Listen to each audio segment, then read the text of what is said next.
कभी सोचा है कि माउस के एक क्लिक के बाद पर्दे के पीछे असल में होता क्या है?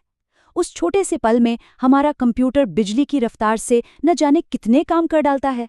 तो आज चलिए इसी ब्लैक बॉक्स को खोलते हैं और देखते हैं कि एक मशीन एक मामूली से क्लिक से लेकर मुश्किल से मुश्किल हिसाब किताब तक का सफ़र कैसे तय करती है।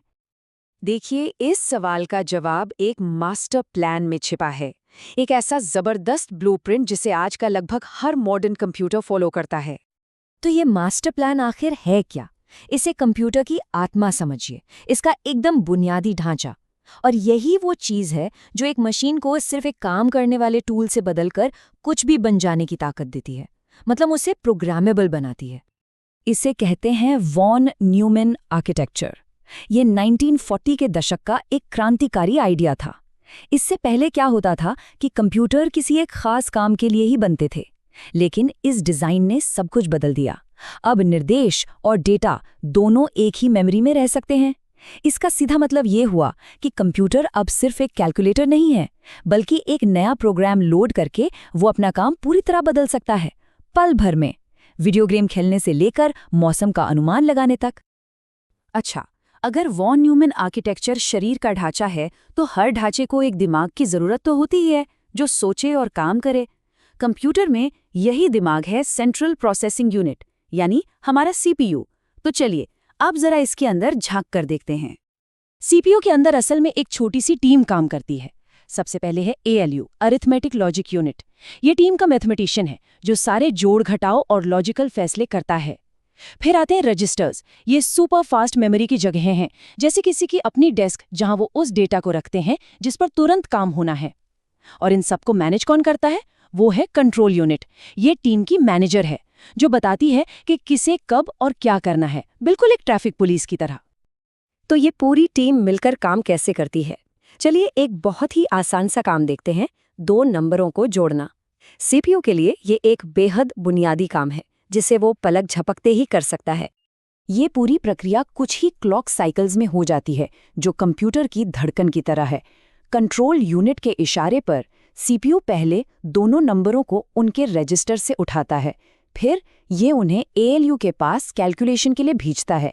एएलयू उन्हें जोड़ता है और जो भी नतीजा आता है उसे वापस एक नए रजिस्टर में स्टोर कर दिया जाता है।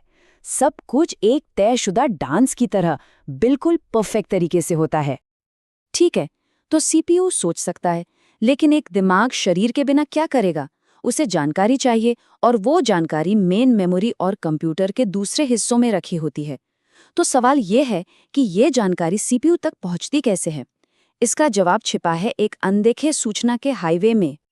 जैसे किसी शहर में ट्रैफिक के लिए सड़कों का जाल होता है ना, ठीक वैसे ही कंप्यूटर के अंदर डेटा को एक जगह से दूसरी जगह ले जाने के लिए एक बस सिस्टम होता है। ये एक डिजिटल हाईवे है जो सीपीयू को बाकी सभी हिस्सों से जोड़ता है। अब इस हाईवे के 3 मेन लेन होती हैं। एड्रेस बस बताती है कि डेटा को कहाँ जाना है। ये एक तरह से जीपीएस का काम करती है। डेटा बस वो लेन है जिस पर असली डेटा यानी सामान ट्रैवल करता है, आता भी है और जाता भी है। और कंट्रोल बस ट्रैफिक सिग्नल की तरह काम करती है। ये पक्का करती है कि सब कुछ सही समय पर हो और कोई डेटा आपस में टकरा ना जाए। तो अब हमारे पास एक काम करने वाला कंप्यूटर तो है, लेकिन एक बड़ी दिक्कत है।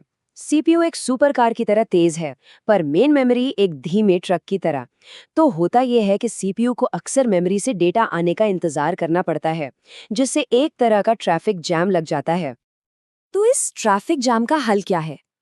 इंजीनियर्स ने इस स्पीड के अंतर को पाटने के लिए कुछ बड़े ही कमाल के समाधान निकाले, और उन्हीं की वजह से हमारे कंप्यूटर इतने तेज और रिस्पॉन्सिव महसूस होते हैं। इसका पहला समाधान है कैश मेमोरी। इसे सीपीयू की अपनी छोटी सुपरफास्ट डेस्क समझिए। बजाय इसके कि सीपीयू हर बार जानकारी के लिए धीमी फाइलिंग कैबिनेट यानी मेन मेमोरी तक जाए, वो अक्सर इस्तेमाल होने वाला डेटा अपनी इस डेस्क पर ही रख लेता है। इससे समय की बहुत बड़ी बचत होती है। जब सीपीयू को अपनी ज़रूरत का डेटा इसी कैश डेस्क पर मिल जाता है, तो इसे कहते हैं कैश हिट। ये एक बड़ी जीत है, क्योंकि डेटा लगभग तुरंत मिल जाता है और सारा काम तेजी से आगे बढ़ता है। लेकिन अगर डेटा कैश में नहीं मिला, तो इसे कहते हैं कैश मिस। अब सीपीयू को मजबूरन धीमी मेन मेमोरी तक जाना पड़ता है, जिससे कीमती वक्त ज़ाया होता है। कंप्यूटर डिज़ाइनरों का पूरा लक्ष्य ही यही होता है कि हिट को ज़्यादा से ज़्यादा किया जाए और मिस को कम से कम। स्पीड बढ़ाने का दूसरा शानदार तरीका है पाइपलाइनिंग। इसे कार बनाने वाली फैक्ट्री की असेंबली लाइन की तरह सोचिए। ऐसा नहीं होता कि पहले एक कार पूरी बनेगी तब जाकर दूसरी पर काम शुरू होगा। नहीं, फैक्ट्री में एक ही समय पर एक कार पेंट हो रही होती है, तो दूसरी का इंजन लग रहा होता है और तीसरी का ढांचा तैयार हो रहा होता है। पाइपलाइनिंग भी निर्देशों के साथ ठीक यही करती है। जैसा यहाँ दिख रहा है, जब एक निर्देश एग्जीक्यूट यानी चल रहा होता है, तो अगला निर्देश पहले से ही डिकोड हो रहा होता है, मतलब सीपीयू उसे समझ रहा होता है, और उससे भी अगला निर्देश मेमोरी से फेच यानी लाया जा रहा होता है। इस ओवरलैपिंग की वजह से सीपीयू एक ही समय में कई काम निपटाता है, जिससे उसकी टोटल स्पीड कई गुना बढ़ जाती है।